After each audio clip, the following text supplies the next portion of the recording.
welcome to another episode of Put It Together. I'm your host, Daniel G. Gotta say, welcome. It's been a while since our last show, and I'm so glad that you folks are coming back to watch. I took a little time off from the show, but mainly because I've been traveling for work, and it's been really exciting. I've had the opportunity to be in Puerto Rico, in Anchorage, Alaska, and some other cities in the country. So it's been exciting, but I really miss y'all, and I'm glad to be back. So to all of our friends on Facebook, LinkedIn, and Twitter, if you do me a favor, will you share this on your page so that other folks can watch along with you? Remember, you can join in and make some comments. For everybody watching us on YouTube, scroll down, hit that subscribe button and the notification bell. It'll let you know every time there's a new show. And remember, here at Little Mexican Productions, Inc., we've got new shows almost every day of the week. Mondays, we got the horoscopes coming up. On Wednesdays, it's Christian and Daniel. On Fridays, it's alternating between the Card Devo and Zodiacs. And then on Saturdays, Put It Together. And we've got more great shows coming up for you folks throughout the holidays. So if you're thinking we're taking time off, no, we will be here for the holidays so you can join us. We'll have special shows. Plus, we've got some other things in the works here at the production company. So I want to, today's show, I know what you're going to say. Every time I have a show, it's always like, I have a very special guest. Well, because all my guests are very special, and I really enjoy getting to know them and getting to talk about them and talk to them.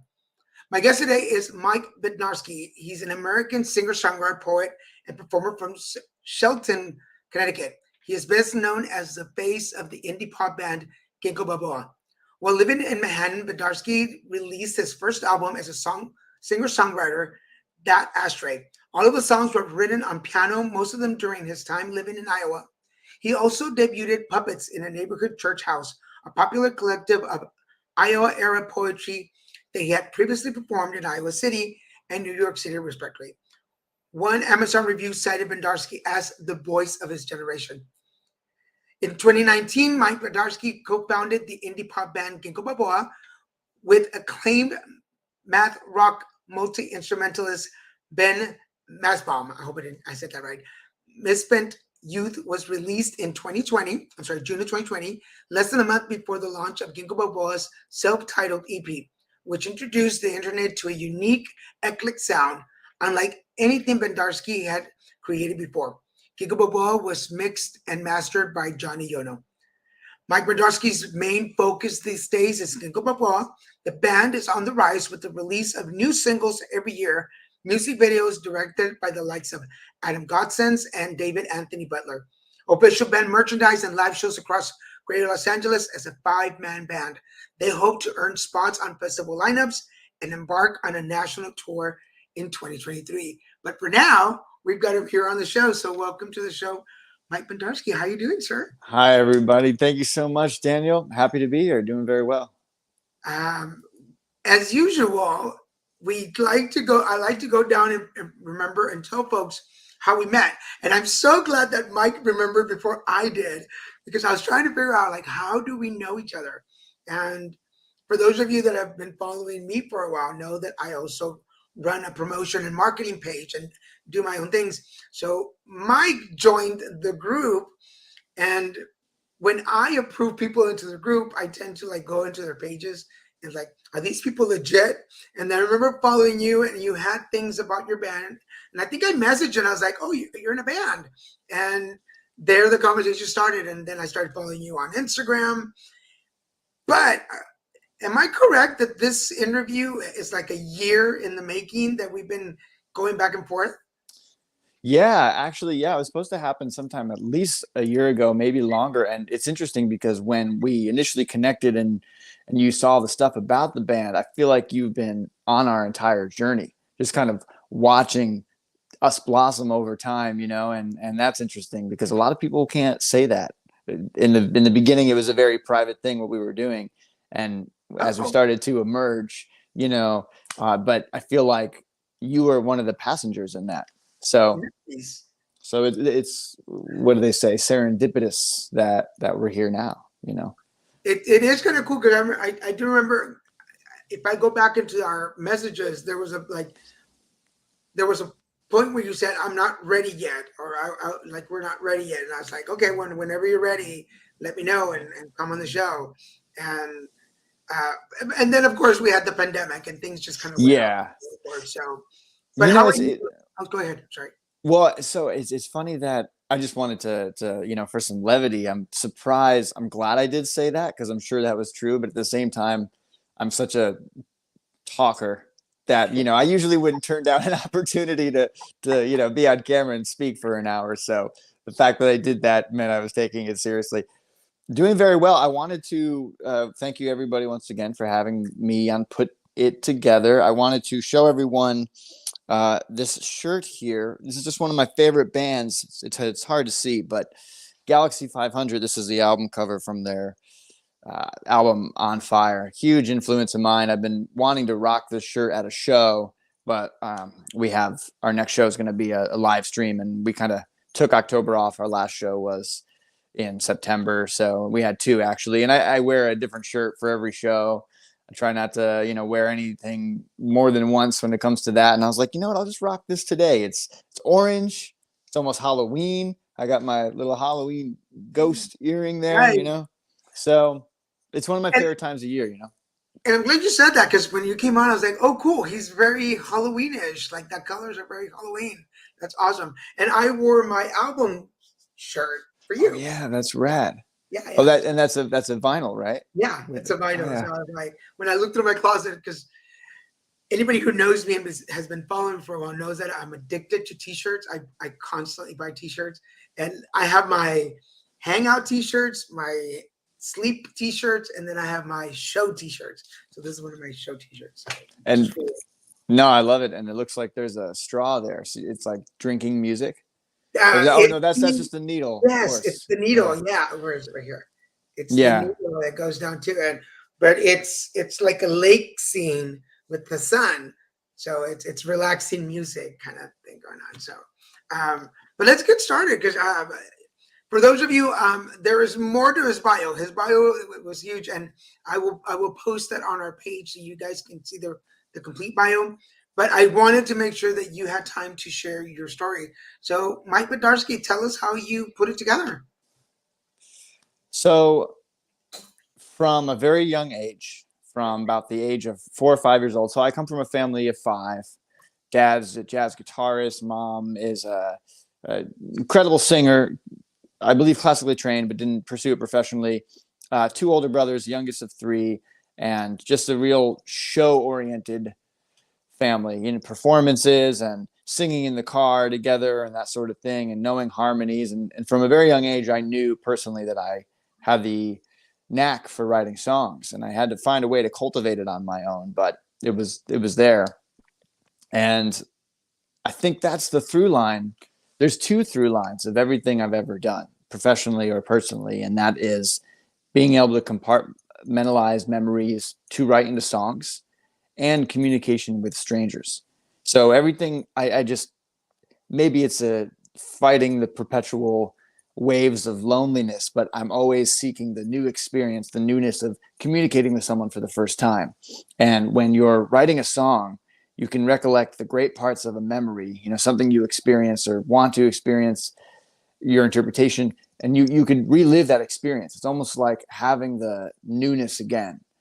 And so for me, that's the through line to everything I do, and what really spurs me on to continue just living in every capacity. So I knew that about myself at a very young age. I grew up in Southwest Connecticut, about 60 miles outside of New York City, and there's a sister team there for, I don't know if it's the Yankees or the Mets, but the Bridgeport Bluefish. I was at a baseball game, and a couple of rows in front of me, I was 10 years old. A couple of rows in front of me was a girl that I thought was cute who kept looking back at me. And, we had this moment, this energy, and I didn't know what to do with that. I was always romantic and crushing, on her. I was always fawning after somebody. But I went home and I was like, I guess I'll write a song. I was 10 years old. It's summer 2001. I was like, I'm going to write a song. I'm going to just turn this into something, turn this into a memory. And I started writing out these lyrics in my yearbook from the school year before. And that's where I would say, not where it began. It began prior to that, but that was the moment where I was like, this is going to be a part of my life forever in some capacity. And I never learned whatever happened to her, by the way. I have no idea who she is. In a cryptic, well, the song, I think, sounds so cheesy, but I think it was called Towers of Love or Tower of Love, and this was, like a year before 9/11. So after that, because I was talking about like a tower crumbling and then I'll build it back up, it just became something that was, inappropriate to word in that way. A year later, I was like, I'm going to scrap this song, but I kept the lyrics, for some time, and I will never forget that. So That's yeah. pretty interesting. So if this video ever makes it to this girl that was sitting in front of Mike, there was a song written for you. That's something you can brag about now. Now, one of the things, of course, me being me, I was like, 2001, you were 10 years old. I was 40 years old. Like, oh my God, you just make me feel really old just now. But I think that's really cool because, part of the show is about where you come from and what's your story. And to realize that you followed your passion at 10-year-old. We all have that moment in our lives where like, that was the day that I discovered what my passion was. And for you to be that day that you discovered like your passion, that's a pretty cool memory to have. Yeah, I try to look at it that way. But by the way, I mean, I think that's the first time in an interview people can do the math, but in terms of how old I am, I usually don't veer into that territory. So I was like, why did I do that? But, this is the perfect time for me to be in the thick of what we're doing, Ginkgo Balboa or otherwise, musically. This is a good time to do it and a good age to do it. So, yeah, I'm grateful for that every day. I think about that all the time. A lot of people don't have the privilege of being able to discover that. It is one of those things that I fought against it because I felt pride in doing something that no one else in my family had done before. Music is so rich in our blood that I just, I thought it would be, I don't know. I wanted to gain ground in my own way. And I was like, maybe I could do this without music. I mean, with the guitar playing dad that all your friends love, I was like, I could be an incredible guitar player now, but I was like, no, I gotta rebel, man. I gotta find a way. Even when he does something cool, I gotta find a way to do my own thing. And I think that's why I gravitated toward words and singing and writing, lyrics, because I was like, I'm still gonna be in music ultimately. I know it. I just need to find my own way of doing it. So That's really interesting. And before I continue, I want to remind for those of you watching, even if you're watching on replay, please ask questions, make comments. If you watch this on the replay, I'll make sure that we get these to Mike. But if you're here watching us live and you want to make a comment or be part of the conversation, please do so. But I was going to say that it's really interesting because I guess it's part of being a son. I feel like as a son, at some point, even when our dads do cool things, like we still want to find our own way. Like you don't really like, even if that's the direction that you want to go into, because your dad, you mentioned he was a jazz player, and then you're getting into entertainment and music, and you're like, yes, but no. Let me create my own road instead of going down the paved road. Does that make sense? Yeah, exactly. And there was a lot of different emotions when I was dealing with coming to grips with that in real time. There was, guilt. There was like the second guessing of myself. I remember I was in the car with my mom once, and I was playing like air guitar to Johnny Be Good from Back to the Future. It was I don't know if that's the studio recording, the Chuck Berry version, or it's like a movie version, but we were listening to the soundtrack, and I was like fake shredding. And she's like, you don't have to do that, like you should just go see your dad. We had this basement studio, like go downstairs and, when you get home, go play with him. And I did it. I tried it, and I was just like, didn't have the patience for it. But it's also the very personal thing of, it's being taught that from someone so close to you. You start to deal with these other things, or at least I did, in terms of, I can't just look at it as like mentor and student.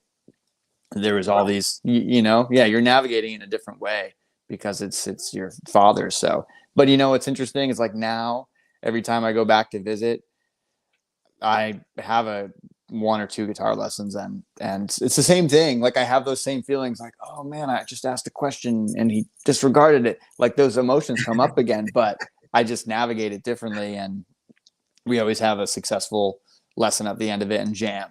So, that's fulfilled. I know I won't have that regret now. Like, oh, I wish I, played guitar more with my dad. So that thankfully has happened, but it's been an interesting journey, man. And I've been in LA for 5 years now, since Oh, wow. 2017. Yeah. Did you ever ask, or have you ever asked them how they feel about you being in entertainment?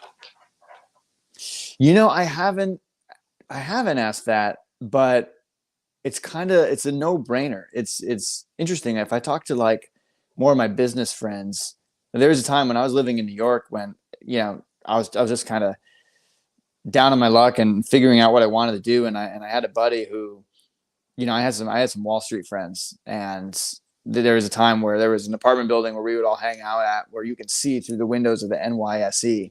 And I was like, man, why can't I be more left brained and more like, like these guys? Because the creative realm, there's so many risks to it. And a lot of people say you'll never make a living doing it and all this stuff. So it's hard waters to tread on sometimes. But my family, even though they always kind of warned us of that journey and the difficulties that come with it, my mother wouldn't bat an eye, knowing, because it's not just me. My older brothers we all have trajectories like this. And my middle brother, Matt Bednarsky, is a singer-songwriter who lived in Nashville for a long time. And he would create his own tour and travel. And my mom would be like, well, yeah, Matt dropped in before he takes a flight over to, I guess he's going to Latin America and playing some shows there. It's crazy because it's the other side of it is like, oh, I really want to have grandkids. But then I'm like, well, but at least you can tell all your friends that your sons have these exciting lives, So it's interesting. But I grew up with my dad saying, both of them, but especially him saying, plan B, like always have a plan B, Yeah, yeah. you know? So, And as somebody slightly older, Mike, just slightly older, I'm going to tell you, yes, always have a plan B. It definitely, I hate the word, it opens doors that, and then once you're inside, people realize, oh, you're in entertainment too. It's like, yeah. I was like, well, we want to know what you do, and then it just opens more doors. So yes, think of me as a slightly older cousin giving you some words of wisdom. Definitely have a plan B. Had you starting to grow into your entertainment career? What was the motive? What was the intention? Was it to be a solo, to do your own thing? Did you think that one day you'd be part of a group? Like, what was the direction you wanted to take? I always wanted to be the front man and founder. In this case, it's co-founder, but I wanted to always be a front man of a band. That was a dream where, for years and years and years, that was something I always wanted, but didn't fully pursue because I thought it would be so hard to get 4 or 5 egos in the room and have everyone follow me. Especially, I was like, I would always automatically assume that role. Like, for a while I was pursuing, this sounds like a sharp left turn, but it's all related. It'll come right back. But for a while I was playing competitive paintball, not in the woods, but like with the air bunkers. There was a time where it was going to become like the new BMX, like one of those sports with sponsors, and people would have their own shoes, and it would take off. And I was the captain of a team. I founded a team. I was a captain of a team. I took it very seriously. I was like, these are my friends, but they look up to me. You know what I mean? So whatever I do, and that was in high school, but whatever I would do, I wanted to be the one spearheading it. And so I knew with the band, like, I don't want to say ego, but in terms of vision, I didn't want to compromise. So I was like, I don't know, man. I think it would be a toxic environment if I try to start a band. So I have to do my own stuff. And also, I don't want to compromise musically if I hear things in my head, because I've said this in 100 interviews now, but what I used to do for years and years and years was lay on my bed in my room and just come up with melodies and then sing to those melodies and write to those melodies. And I would like have to find a way to I would have to find a way to make those melodies come out on some sort of instrument. So I'd have to, play it in some capacity, but it's much easier now because I have help from other people. But if I struggle to do it, but yeah, at the time, it was just me. So I was like, man, there's got to be some sort of like way I can make both of these things happen.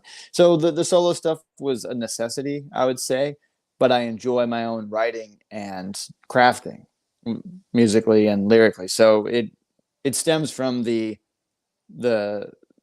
how purposeful it is and how easy it is to do. But I always wanted to be in a group. So this is a dream come true. And when I moved to LA, I was like, that was the goal, but I was taking the gamble. And that's why I was making Misspent Youth at the same time, because I was like, I might as well be working on my own record anyway, in case I don't meet the right group of guys. So, And I think I think to be in entertainment, particularly working in LA or being in this area, there has to be a fine balance of confidence, a little bit of cockiness, a little bit of ego, and sometimes we do embellish a little bit just to make sure that we fit into the box that they want to put us in. And when you join a group, somebody has to drive. I mean, it's you know what I mean? Like somebody has to be in charge and say, this is the direction we want to go into. Because you're right.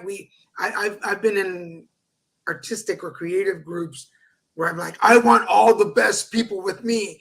And then you bring them all in and everybody's like, I've got an ego.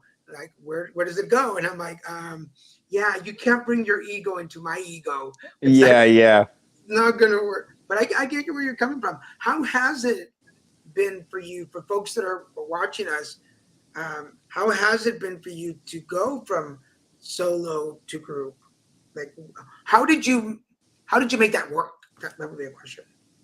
Musically, it's a lot easier for me. The motivation comes from a lot of different directions, which I like, because especially Ben Masbaum, Ginkgo Balboa co-founder, and myself, the way we work together, sometimes I'll come up with the melody or I'll have an idea and I'll send it to him and he'll turn the music into like, he'll follow the idea, or I'll have references of, check out the sound of this bass here. Check out the melody here I'm inspired by, but obviously never ripping off. Listen to those, let it marinate, have a drink, whatever you need to do, and then make it this beautiful thing. And then he'll do that. And then I'll take the same vocal melody that I wrote or lyrics that I began toying with, and then we'll elevate it. And so it's cool because, like I was saying, in terms of reaching a wall of illustrating what I wanted to do previously, I have the assistants and great minds to work with. So that makes it expedites the journey, I would say. So in that sense, it's easier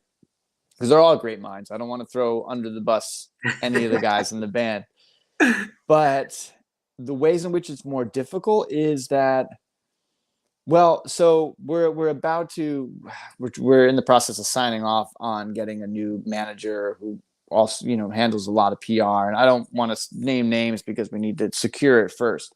Right. But this would be a huge help. It wouldn't be our first manager, but it would be our first in a while. And what is difficult is that, the same pro is a con, where it's like the leadership, the authority. I like that. I like being able to pull the trigger on things, but that means I have to constantly be working at it. Like it is a job, whether or not it is paid. And doing the social media, like all these extra things that I do thanklessly, we all have elements of what we do that are thankless parts of the job, but it's on me. It's on Ben and myself, but as the face of it, it's truly on me to make sure certain things happen day to day to day. And sometimes I'll get inundated with text messages from the guys about this and that and the other thing, and I don't have the answers at that moment, and I will have the answers and I make sure I will, but you have to keep morale up. So you can never, like managing anything. You're like, I need to make sure, everyone is in good spirits because this is on me. And, without lying or without manipulating them, but just not biting off more than you can chew. So that's an interesting line.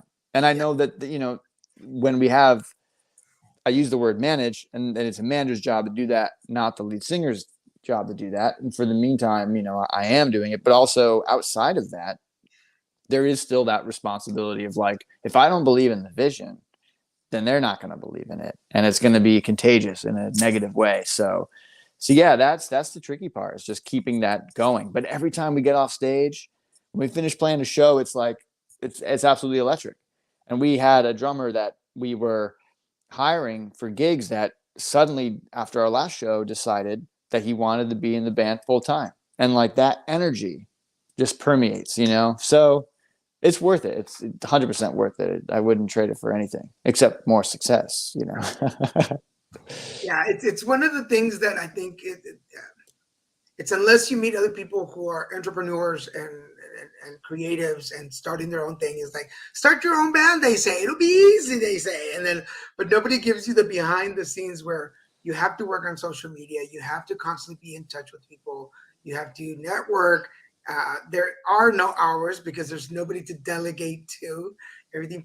I know this from having my own shows and doing my own things. Like, people don't realize all of the behind the scenes work that goes into it. And then, so how do you? I have two questions, because you talked about being on stage. How you get off stage, you're done with the show, you're all pumped up with energy. How does Mike unwind, and what goes through your mind as you're coming off a show? Oh man, that's a great question. So the first thing I do is circle the audience, who, whether I know anyone there or not, I want to make sure they feel loved. And like I said previously, I get my energy from people, or like I need strangers, attention from strangers. And I just, I want to be in the trenches and thank everybody. I want to feel that. Maybe sometimes someone will want to buy me a shot or something. So it's all that social minutia. I eat it up. So the first thing is to talk to the people. And then I hang out with the band in a smaller group, and I just, we hash out everything, our favorite parts and this and that. And yeah, we unwind, and we do, typical band stuff. There'll be some drinking, there'll be some, depending on what state we're in and the legality of it, there'll be some weed, and we'll hang out, and we'll probably go on an adventure. I want to see where the night takes us. Yeah. So folks at home who aren't, no. So yeah, just coattails, man. Just like riding the wave of wherever things take us. I live in that. It's kind of like, after you have a really good workout, or you go on a run for the first time in a long while, and you feel that dopamine boost, like that's what it is. And it takes me a while to come down from it. So it's a commitment for the rest of that day or night. We got a comment here on the board. Tony Gala is a good friend of mine who is also a singer. Hey, Tony. Like, put it together. He's like a duet. So he sings Spanish music, and Mike sings. That would be a really cool collaboration. I'll have to like cook you guys up. Yeah, Tony. Absolutely. There's a good singer-songwriter friend of mine, Masbaum, who he's Peruvian, and most of his music's in Spanish. And we've been developing something slowly. I don't know when it will come out. So wouldn't be the first time this not bilingual person, went down that rabbit hole. So I appreciate your time. That would be super fun. Well, I'm a language justice consultant, so I can sit with you and teach you some Spanish, and we'll go from there. We'll do the crossover market for you. Right here, folks. We announced it right here and put it together. We're doing crossovers now. One thing that happens to me sometimes, particularly in the business and when I'm doing interviews or whatever, it's the imposter syndrome effect. Have you ever, and if you do, how do you deal with that? I try to, one of the best things about this journey so far is like doing all the hard work that's outside of the fun parts of it has lifted the veil on the reality, if that makes sense. So, who knows what's going to happen with Ginkgo ultimately, but no matter what, I'm never going to look at my favorite bands now. I mean, most of my favorite bands, they're relatively obscure, so they don't reach a high level of success anyway. But if you look at a big band and one that I admire that, sells out Madison Square Garden. Being a kid from the tri-state area, like I'd love to play in the heart of New York City. I love to play at the Garden. So like let's say a band does that and I admire them. I'm never going to look at in a romantic way that whole world anymore. Yeah, there you go. There you go. Love I it. was wondering if you'd see Willie it. Nelson, Tony. Funny. Well, I'd love to do a cover of Crazy. Crazy for being so Oh lonely. yeah, And we yes. can add a verse in Spanish or something.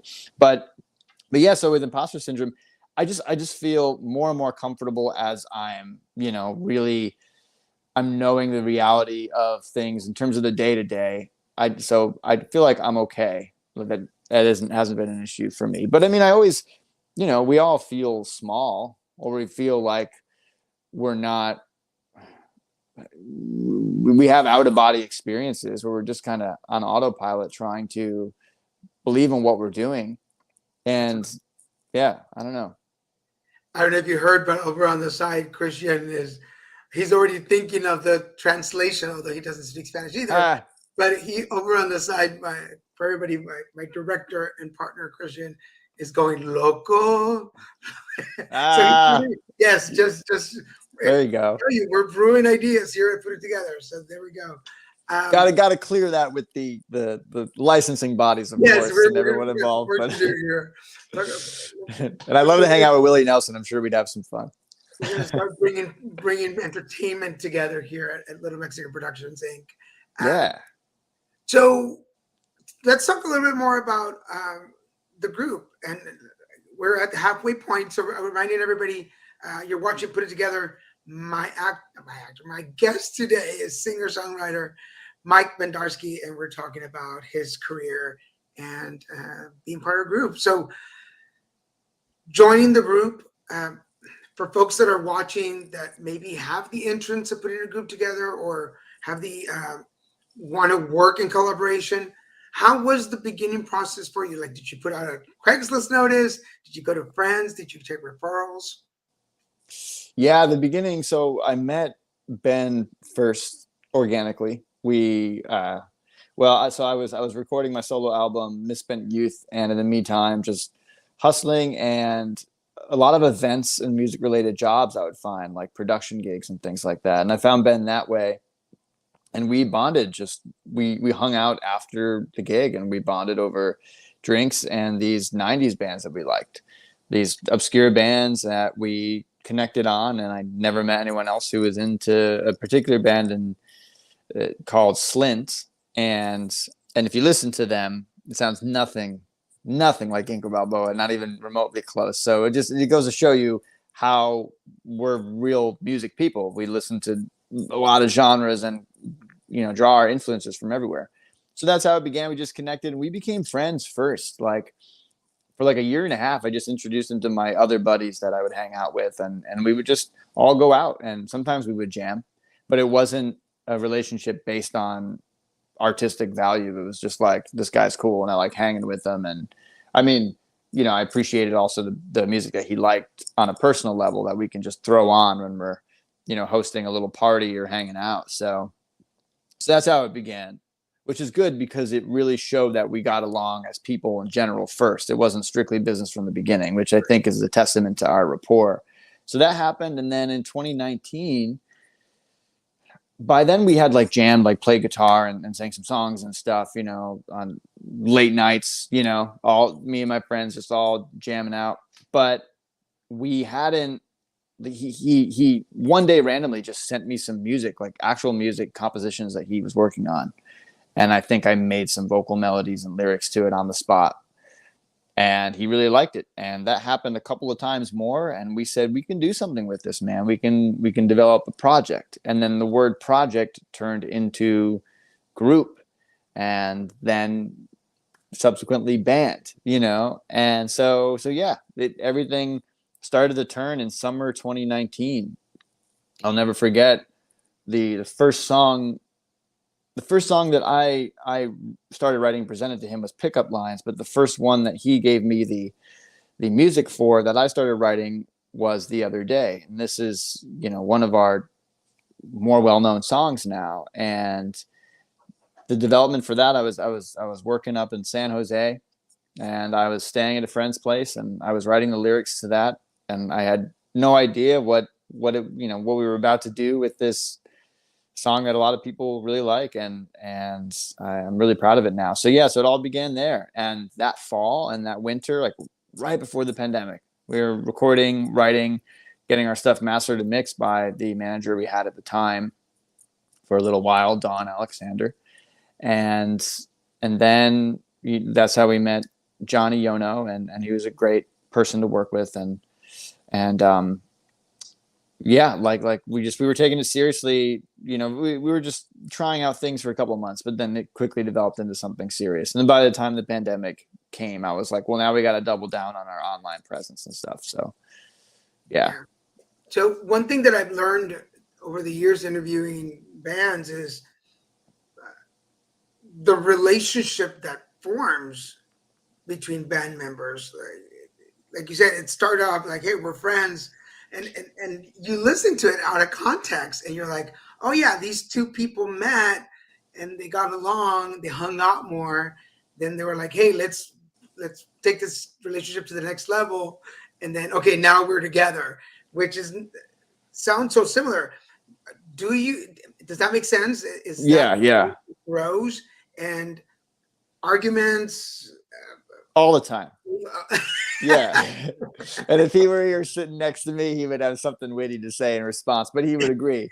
Yeah, it's always something, man. It's definitely it's a friendship, but it's a friendship with mutual interests, with a business oriented core to it.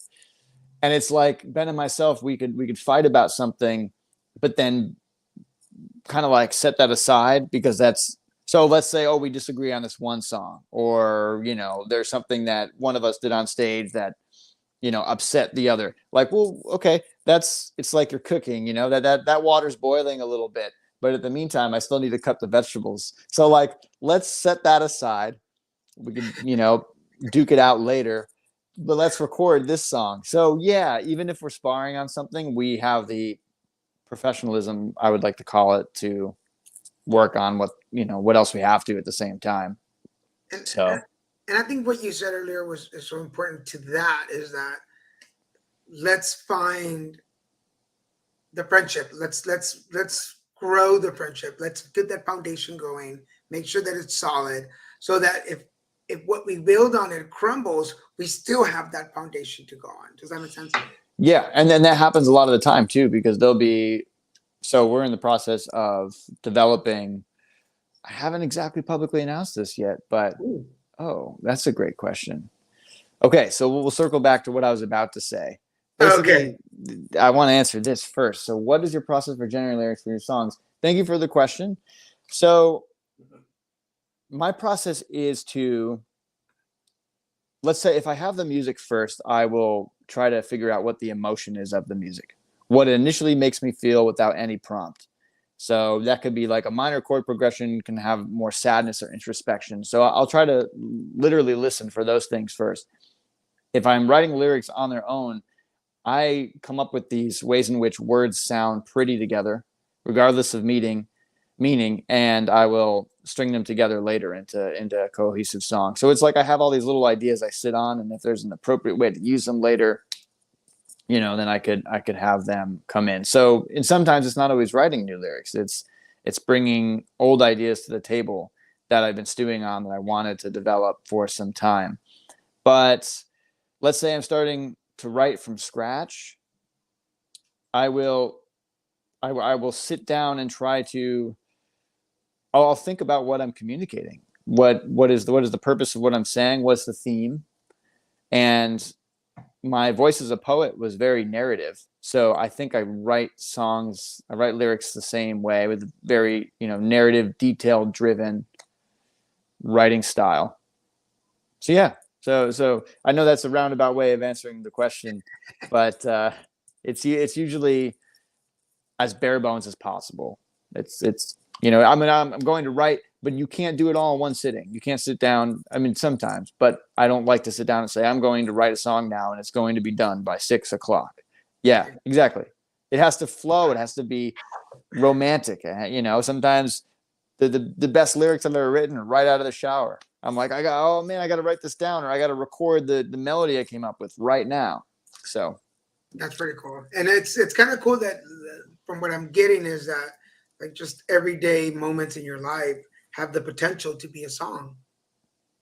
yes, yeah, that's exactly. And I want to think in not an arrogant way, but I want to say I'm an anomaly because I romanticize the strangest things. So when I'm feeling blue about music, or I'm like, I hate these guys and I don't want to see them ever again, or dealing with those kind of emotions, or like, because we all have them. I imagine these alternate realities of what I could be doing. Like, I went to Seattle once, and they had there was a growler shop there where this guy was just his own business. He was pouring different beers from these small breweries. And I was like, that's what I want to do. I want to have a growler shop. I'm talking to people, they're strangers. I'm learning about their vulnerabilities. And there's these different logos of, because like beer branding is one of those things where the logos are cool. The art has to pop. So you got these little logos above the spigots, and they're all different colors and different designs. And I'm like, I romanticize that notion immediately. And it's because I'm getting pulled into other people's worlds as they're coming in. And the same thing happens in music. You're meeting strangers constantly, but also just looking at a logo and being like, wow, this reminds me of the Midwest, and I could smell the cornfields and the morning dew. I just, I stepped in it. So those kinds of wheels in my mind that turn, and those, I apply them to everything. I can walk to the grocery store and be like, I remember the first time I went to this grocery store and what I was listening to, what I was feeling, what I was wearing. I try to keep my memory sharp, and have those moments. There's something very interesting that you said that I don't know that many singers that I've interviewed, or singer-songwriters that I've interviewed, have said that you want to get into people's vulnerability, or you want to learn their vulnerability. I think that's the genius of a really good singer-songwriter. It's like, you're not taking me into what makes you vulnerable when I hear the song. You're like, hey, I know what's going to get to you, audience. So I'm going to sing about that because I want you to have an emotional roller coaster. You know what I mean? Like, not me, the singer, you, the audience. Because if I go to a concert and you're talking about singing about all these songs that happened to you, but nothing reflects off of me, then I'm not going to get you. I'm not going to understand. Does that make sense? Yeah, and there's a trick for doing that where you're talking about your own experiences, but in a way that opens up the ground for people to share more about their own. Even as a listener, if I get a chance to meet someone, they say, hey, your song, changed my life, or made me realize something about myself. Like, that's everything to me. And so part of the bio that a lot of people are going to read, if they're not familiar with any other of the work I've done, I have a history in hip hop and slam poetry, and a lot of the stuff I would write would be heavy handed, just very, very serious about my own travails and stuff. And I don't think, even though people appreciated how I was being very direct, it wasn't open to interpretation. And some of my poetry too, even though it's like, at the end of the day, we all draw from our own experiences, but you want to try to keep things, I don't want to say open-ended, but accessible. And the Ginkgo Balboa catalog, like most of our songs, are about the same thing. They're about going on dates or hanging out with friends. And maybe some people would think that's surface level, or that's just the politics of pop, having pop sensibility. But if you look closely, there's those nuances. There's those, I want to say Mike Bednarsky and Ben Masbaum nuances that, really make it unique. And people, it's all about connecting with people. And, I'm the same way socially, where if there's someone that I know doesn't like me, I'm like, why don't they like me? Can I talk them into liking me? Can I be charming enough to help them appreciate who I am, and vice versa? And then there's times where I'm having a bad day and someone will be like, A, B, and C are going wrong in my life right now. And I'll be like, thank you. I mean, like, I'm not congratulating you on having, these things that you're going through. I hope things get better, but the fact that you're being open about that is everything to me. So yeah, there's definitely a way as a performer to help encourage that, and as a writer. We were on your YouTube page and listening to Labyrinth before the show started, before you joined us. And Labyrinthine, yeah. Both Labyrinth, yeah, there you go. Yeah. And Christian and I were both having very different feelings toward it. So I like those kind of songs too, that two people can be listening to the same song and go, no, I hear this, and no, I feel that. And we were having a discussion about it before you came into the green room earlier. So I appreciate your music. I get that. I get that it's very personal, but it also got to me. And that's what I was talking about when, as an audience member, if I'm sitting, I want it to make sense to me in a way that's very unique, because it'll bring up feelings that I probably don't get too often. So I hope that makes sense. You had news before we go into the next segment. Yes. You had some news? Yes. Yeah. So really shouldn't be doing this without Ben, but we've kind of danced around it, I think, publicly a little bit, but we haven't. There's more details to follow, but we are working on a new multi-song project. I don't want to say it's an LP or an EP, but it is going to be a multi-song project after the next two singles that come out. And the reason why that's so exciting is because we've been releasing singles for so long now, after our 2020 EP, our self-titled EP. And that's where the market is. People release songs one at a time. But we're both old school in the way we appreciate music, where if I like an artist, if I like one or two of their songs, I'm going to check out their entire albums to see if I can vibe with everything that they're doing. And that will help really open up my proverbial relationship with them. If I can connect to their whole catalog, they might be one of my favorite artists forever. Like Galaxy 500, this album, I have to listen to it every fall. It makes me think of rustic, environments. And here it's like Big Bear, Lake Arrowhead or something, but back east it could be upstate New York or the Berkshires,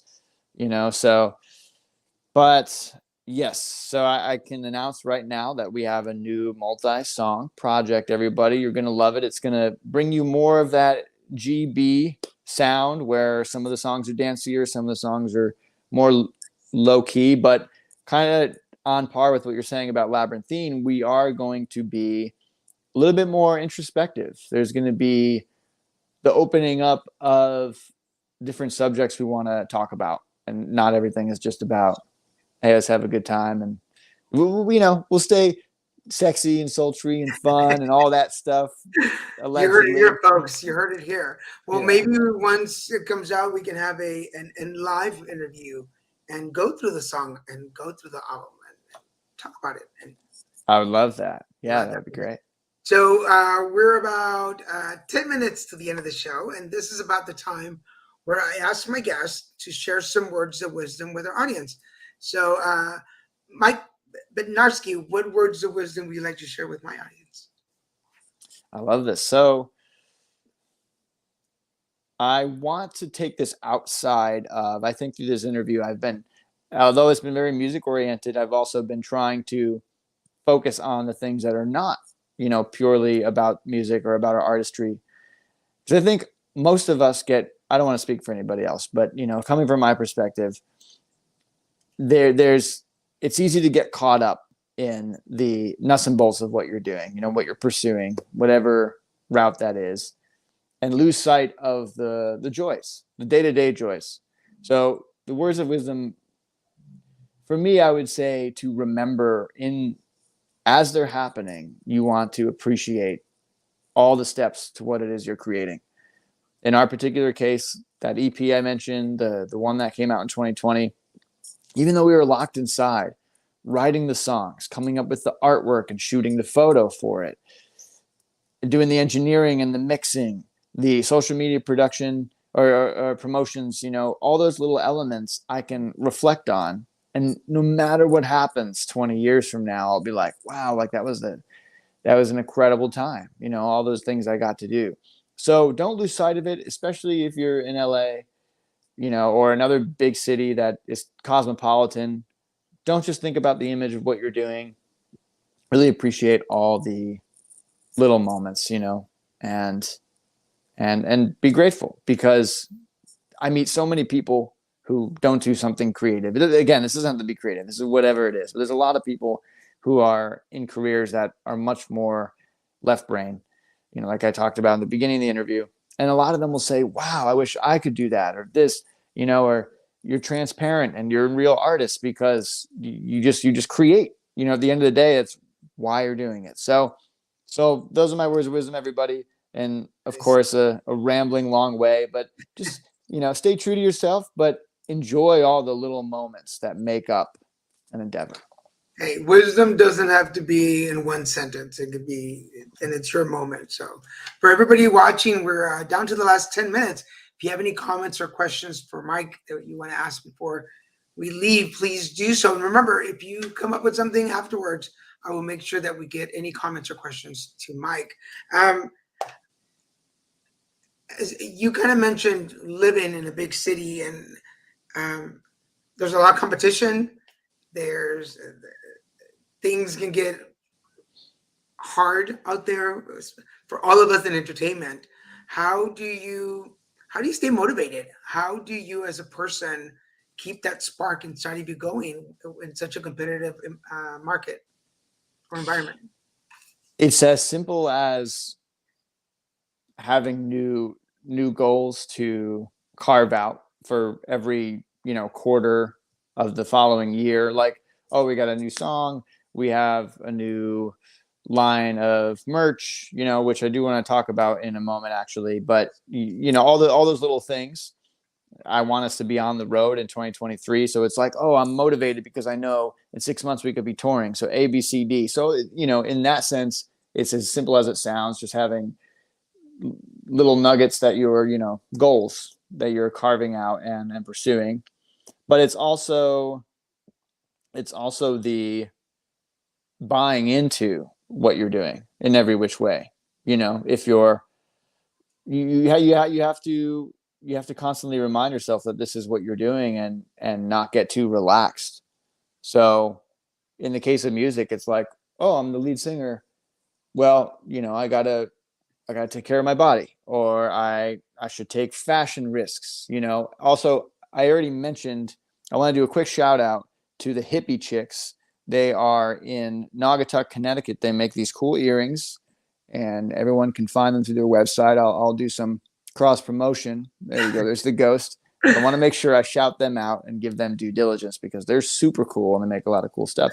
But yeah, so like those things, if I'm like, oh, I'm getting, I'm changing my hair, doing a bunch of new wardrobe things. I'm, getting the best shape of my life. Those are the ways. They're day-to-day things that don't have to be connected to your pursuits, that still help to cultivate your understanding and seeking of achieving your goals. So I think you have to buy into yourself and into everybody around you in ways that require some reminding, So on my phone, my background, my home screen has like my favorite quotes, things that I live by, and I need to reread them, So to-do lists, that's something I recommend for everybody, however it works for you.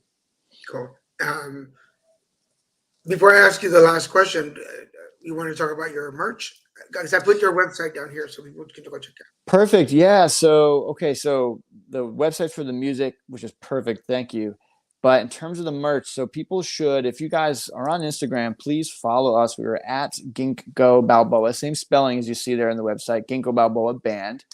And what we're doing is mostly selling our merch at shows, but we have a live stream show that's happening on Sunday, November 13th. And the link for that is in our Instagram bio, again, at Ginkgo, Ginkgo Balboa Band. And we're actually giving away tickets with our brand new line of merch, so people can grab one of our shirts or hats. Now, of course, if I was a little bit more prepared, I would have those right next to me here on camera. But I do have some photos that are online, and we have t-shirts with our EP album cover in pink and in black, pink shirts or black shirts. And then we have 2 different types of trucker hats as well. So please grab yours today. But yeah, that live stream, that's our next show, Sunday, November 13th, by the company, the platform Show For Me, SHOW, then number 4 ME. And you can find the link in our bio. Ginkgo Balboa Band. Oh, thank you. Yeah, that's it right there. Go there, grab your ticket, and there's 3 different options: $2 ticket, a $10 ticket, where we'll make a post about you and talk about whatever it is you're doing on Instagram, and then the $35 ticket, which includes merch. Now, we have fans all around the world, so we wanted to factor in those international shipping costs. That's why 35. So thank you guys, for your support and love. Well, I'll make sure to go in there and buy my ticket. I want some merch. Check. Thanks. We'll make sure to support. We're down to the last 4 minutes before we leave, and I want to remind everybody you're watching. Put it together. My guest today is singer-songwriter Mike Bednarsky. If you've missed the interview, please go back and rewatch it. Remember, you can watch us on Facebook, LinkedIn, and Twitter.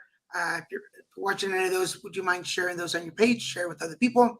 If you're watching us on YouTube, scroll down, hit the subscribe button, notification bell to let you know every time there's a new show.